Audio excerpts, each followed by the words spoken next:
request our next venerable speaker, Khenpo Pema Thupten La, to perhaps keep it, not too. Is Rinpoche gonna?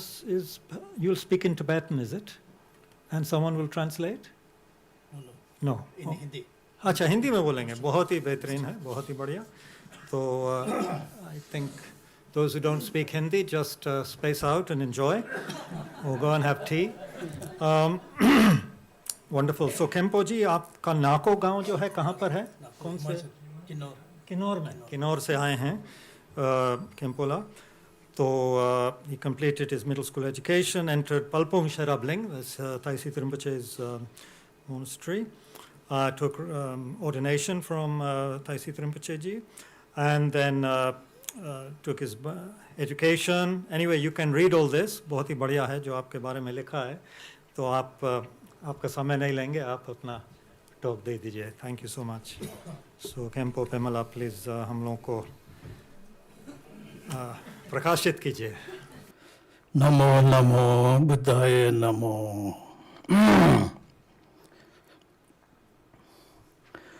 गुरुपदम संभव के आशीर्वाद से भरपूर आज का ये सम्मेलन संगोष्ठी मंच पर विराजमान अध्यक्ष कबीर सक्सेना जी तथा गुरुपदम संभव के निधि ग्रंथ के आविष्कारक रिम्पोचेगण, विद्वानगण तथा श्रोताओं, सर्वप्रथम आप सभी को मेरा तहे दिल से नमस्कार.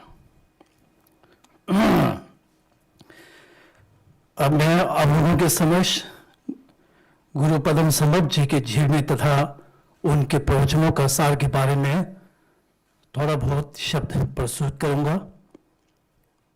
आशा है कि आप लोग पसंद जरूर करेंगे. जब अरहत सम्यक संबुद्ध के वज्रयान का शासन बहुत ही प्रचलित हो रहे थे तो ठीक उसी समय 8वीं शताब्दी के भारतीय बौद्ध गुरु गुरुपदम संभव ने मगध का राजा देवपाल तथा ओडियन का राजा हयलीला के समय जन्म ली.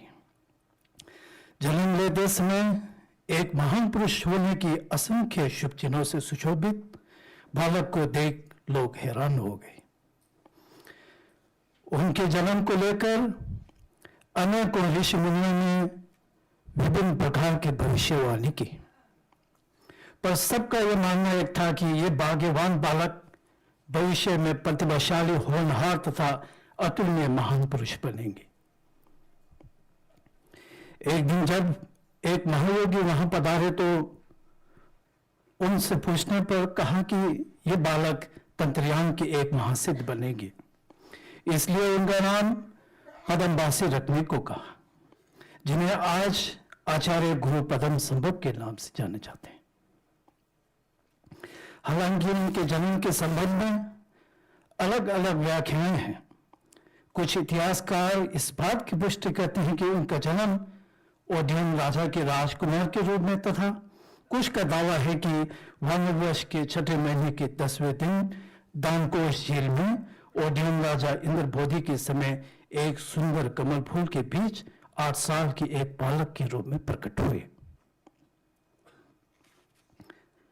बड़े होने पर अपने गुरुओं से पंच महाविद्या की शिक्षा संपूर्ण कर शरणनगर के एक मठ में एक विनय दर से शरणागत एवं उपासक की दीक्षा तथा अभिधर्म एवं सूत्रों के बारे में बहुत सारी शिक्षाएं ग्रहण की.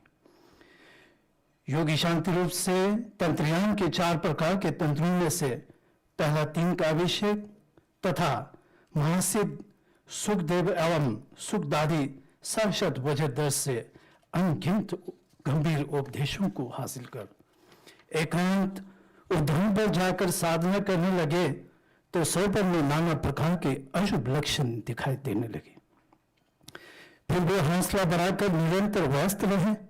अंत में स्वयं में विशिष्ट रूप से बुद्ध अमिताभ तथा अन्य बुद्ध एवं बोधिसत्व लोग तथा साक्षात रूप में क्रोधराज हयग्रीवा का दर्शन एवं ढेर सारे अमृत उपदेश भी मिले.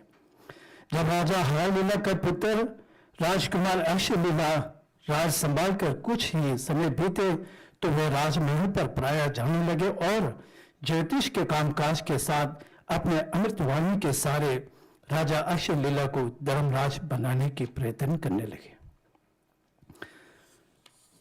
स्वयंभू एक उपवन में एक मठ निर्माण कर लगभग हजारों भिक्षुओं के साथ रहने लगे।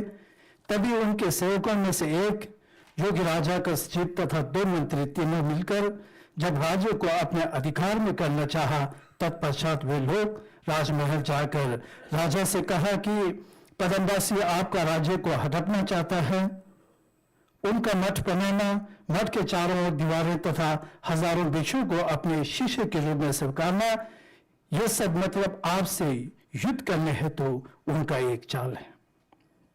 यह सुनकर राजा बहुत क्रोध हुए, तुरंत अपने मंत्री एवं सैनिकों को जाकर पदमवासी एवं हजारों भिक्षुओं को वहां से भगाने के आदेश दी। राजा के आदेश का पालन कर जब वे शिष्यों के संग सब कुछ छोड़कर वहां से जाने लगे, तो उन्होंने ये सोचा कि अगर हम इन्हें मृत्यु दंड नहीं दें तो ये भविष्य में फिर से हम पर नुकसान पहुंचाएगी। ये सोच रस्सी तथा लोहे की जंजीरों से बांध हथियारों से उन पर हमला करने लगे, तो अपने विद्या मंत्र के सारे उन्होंने सब कुछ तोड़कर टुकड़े टुकड़े कर दिए। फिर से उन्हें पकड़कर आग में जलाने की तथा जमीन पर दफनाने की कोशिश की, पर सभी कोशिशें नाकामयाब रही। अंत में जब नदी में फेंके तो एक चिड़िया की रूप धारण कर आकाश में उड़ चली। उसके बाद विभिन्न पवित्र कब्रिस्तानों में जाकर कड़ी तपस्या करने लगे। नगर छोड़ तत्पश्चात मंत्री तथा सैनिक जिन्होंने उन पर वार की, वे सभी के किसी के घर पर आग लगने से तथा किसी ने आत्महत्या कर एक के बाद एक सभी की मृत्यु हो गई। अंत में राजा भी सांप के शिकार होने के कारण देहांत हो गए। पवित्र कब्रिस्तानों में साधना के वक्त महाकाल एवं यमंतक आदि क्रोधी देवी देवताओं ने साक्षात उनके सम्मुख प्रकट होकर अमृत उपदेशों से उनके दृढ़ संकल्प को पूर्ण की। शक्तिशाली असुरों के साथ अनादिकाल से स्थापित सुप्रसिद्ध 8 शमशानों में पराया रिद्धि के बल जाकर काजल, गुलिका, पितल, गति इत्यादि 8 साधारण महासिद्ध को प्राप्त की। जब बोधि प्राप्त करना यानी कि बुद्ध बनने की इच्छा प्रकट की, तो सौबन में अमिताभ बुद्ध ने कहा कि जब तक परमात्मा शून्यता का साक्षात्कार एवं अभिज्ञ यानी कि अलग दृष्टि को पाए बिना मात्र उग्र गतिविधियों से बोधि को प्राप्त नामुमकिन है। इसलिए उन्हें शीघ्र बुद्ध ज्ञानश्री के पास जाकर उनके उपदेशों का साधना करने की भविष्यवाणी दी। जागने पर सोचने लगा कि मुझे सामान्य 8 वरदान तथा मंत्रों का सिद्धि तो प्राप्त हो चुकी है, पर वे नहीं। ऐसा सोच तत्पश्चात उत्तम सिद्धि की प्राप्ति के लिए बिहार के मगध नगर की ओर प्रस्थान हुए। मगध का राजा धर्मपाल के शासन के समय मगध पहुंचे तो आचार्य बुद्ध ज्ञानश्री ने सर्वप्रथम उन्हें उपसंपदा प्रतिमोक्ष संवर प्रदान की। वहां के एक विनय दस से विनय के बारे में प्रवचन सुने तो एक ही बार में सब कुछ सीख पड़ी। आचार्य ज्ञानश्री से प्रज्ञा पारमिता का श्रवण मनन तथा साधना की तो प्रज्ञा पारमिता का साक्षात्कार हुआ। निरंतर तंत्रयान के क्रिया तंत्र, चर्या तंत्र, योग तंत्र तथा अनुत्तर तंत्र, इन 4 तंत्रों में से विशेषकर अनुत्तर तंत्र का अभ्यास करने पर स्वाभाविक ज्ञान पहले के अपेक्षा काफी सुदृढ़ हुए।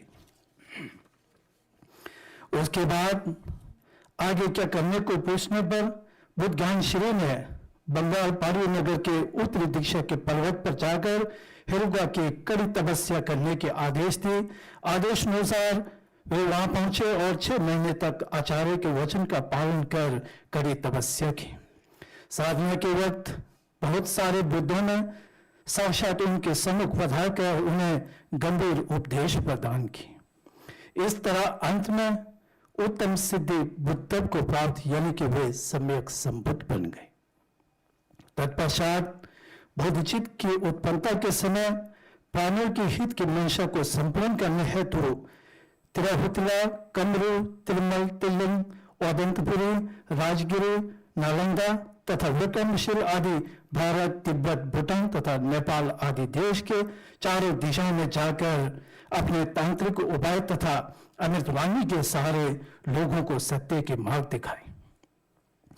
जब हिमाचल मंडी के राजकुमारी मंडप गुप्त में जाकर उनसे तांत्रिक शिक्षा लेने लगे तो राजा को पता चलने पर उन्होंने जिंदा जलाने की कोशिश की। 7 दिन तक आग निरंतर जलता रहा। 7 दिन बाद जब राजा देखने गए तो गुरु पद्म संभव को एक झील में कमल के फूल पर विराजमान देख राजा उससे बहुत प्रभावित हुए और तुरंत अपने मुकुट तथा राजकुमारी मंडप दोनों उनको भेंट कर दी। वह झील आज हिमाचल मंडी जिले में रिवासल झील के नाम से प्रसिद्ध है। उनका सतवात विशेषकर हिमालय के क्षेत्रों में उनका अधिक प्रभाव पड़ा, इसलिए संपूर्ण तिब्बतवासी और हिमालय क्षेत्र के लोग आज भी आचार्य गुरु पद्म संभव को गुरु रिम्पोछे के नाम से जाने जाते हैं, जिन्होंने तांत्रिक उपाय से जहां पानी की कमी थी वहां पानी और जहां पानी का नुकसान था वहां पानी कम करना आदि बहुत सारे आश्चर्यजनक कर्मों द्वारा लोगों की भलाई की। नेपाल, भूटान तथा भारत के हिमालय क्षेत्रों में आज भी गुरु पद्म संभव के जितने भी पवित्र स्थल है वहां छोटे बड़े पानी का झरना अवश्य देखने को मिलते हैं। वो देश तिब्बत में अन्य देशों से भी बढ़कर उनका सतवात रहा, जैसे कि सम्राट शिशुदेव के शासनकाल में जब आर्य भारत नालंदा महाविहार के महान दार्शनिक उपाध्याय शांत रक्षित को तिब्बत आमंत्रित कर अनुवादक कश्मीरी के सारे 10 कुशलकर्म, पद्धति समुत्पाद के 12 अंग तथा 18 धातु आदि धर्मों का शिक्षा तथा समय महाविहार का निर्माण कर रहे थे तो वहां के स्थानीय सांसारिक नाग तथा असुरों में क्रोध होकर लोगों में बीमारी, भारी वर्षा, आंधी, तूफान, महल में बिजली तथा ओले आदि गिराने से अशुभ घटनाएं घटी। धर्म के विरोधी दलों ने इन सब का दोष उपाध्याय पर ठहराया, जिससे लोगों में बहुत हड़कंप मच गई, जिसे शांत करने के लिए 5 मंत्रियों के साथ राजा उपाध्याय शांत रक्षित के पास जाकर नमन की और बहुत सारे सवर्ण बांटकर जब तक धर्म के विरोधी दल तथा लोग शांत ना हो जाएं तब तक के लिए नेपाल चले जाने का तथा शांत होने पर फिर से पधारने की प्रार्थना की। राजा के वचन को स्वीकार कर कहा कि यहाँ के देवी देवता असुर क्रोध हो चुके हैं, जिससे सधर्म के प्रचार प्रसार पर बाधा आ रही है। इसे शांत करने के लिए भारतीय प्रसिद्ध तांत्रिक गुरु पद्म संभव को यहाँ आमंत्रित करना होगा। उपाध्याय के नेपाल चले जाने के बाद जब वहां की परिस्थिति सामान्य हुआ तो उपाध्याय एवं गुरु पद्म संभव को तिब्बत आमंत्रण के लिए 5 सहयोगी के संग मंत्री सन्नन तथा सिंधुलालन नामक 2 आमंत्रक भेजे। दोनों के सम्मुख पहुंचने पर दोनों को तिब्बत पधारने की विनती की। तत्पश्चात शांत रक्षित जल्द ही तिब्बत पहुंच गए और गुरु पद्म संभव तथा समय महाविहार के निर्माण के लिए एक महान कारीगर तथा आमंत्रक जो कि बाद में निकले। रास्ते में तिब्बत के किडोन नामक स्थान से लेकर राजा के सम्मुख न पहुंचने तक बीच में असुर तथा असुरों का उन पर बाधा आता रहा, पर उन पर कोई प्रभाव नहीं पड़ा।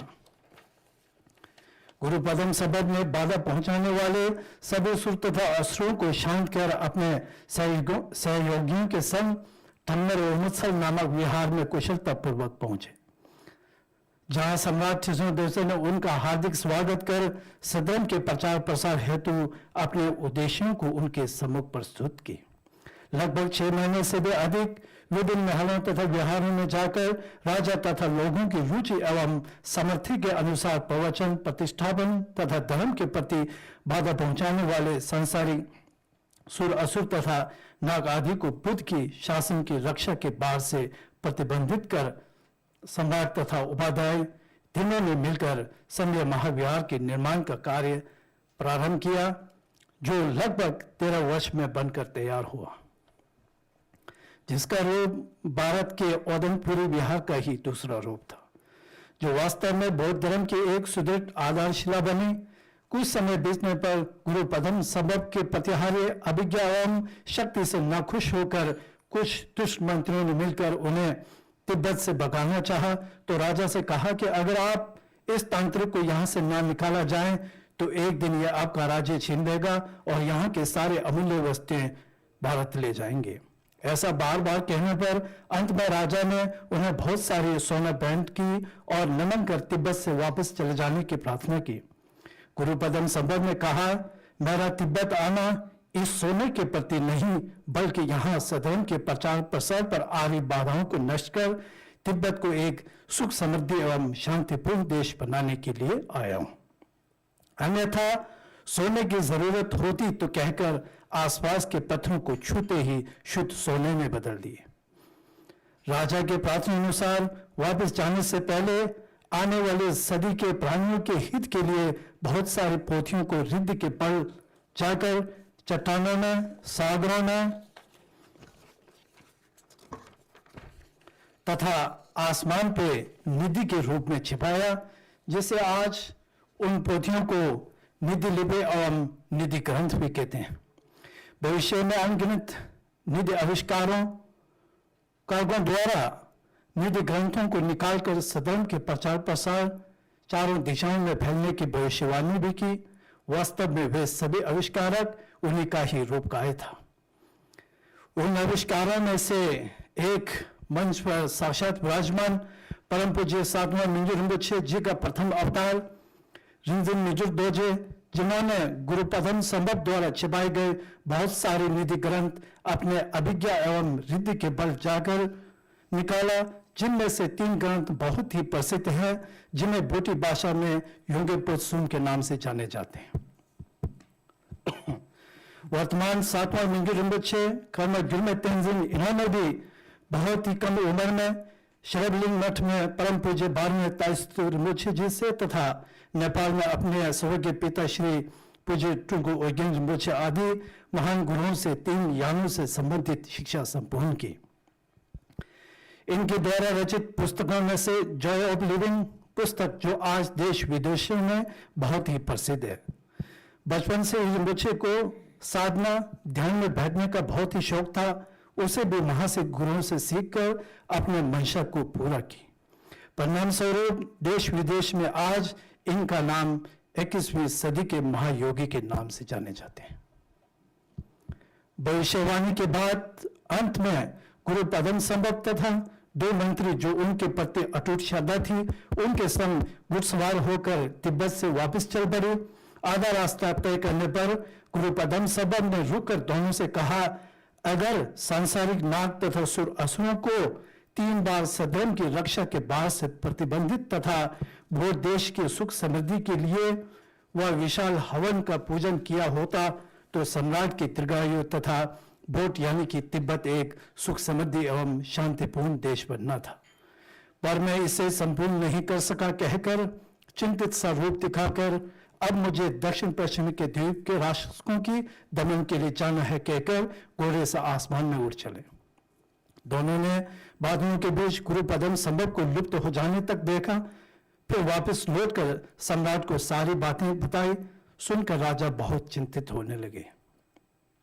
दक्षिण पश्चिमी द्वीप के राष्ट्रों की दमन से पहले गुरु पद्म संभव ने डोडिंग यानी कि डमिडो द्वीप पहुंचकर वहां के राष्ट्रों को प्रतिबंधित की तथा वहां के राजा से लेकर समस्त लोगों को प्रत्याहार्य अभिज्ञा शक्ति तथा मधुरवाणी से आकर्षित किए और विद्या अर्धा तथा शुद्धा नामक 3 विहार का निर्माण कर मगध से 3 उपाध्यायों को भी बुलाया, जिन्होंने लोगों को त्रिपिटक से संबंधित शिक्षा दी। गुरु पद्म संभव ने जब 6 भाग्यवान शिष्यों को 6 प्रकार के तंत्रों के उपदेश प्रदान किए तो साधना करने पर वे सभी महासिद्ध बन गए। कहते हैं कि उन्होंने अलग अलग स्थानों पर एक ही समय में 5 विहार का निर्माण भी किए।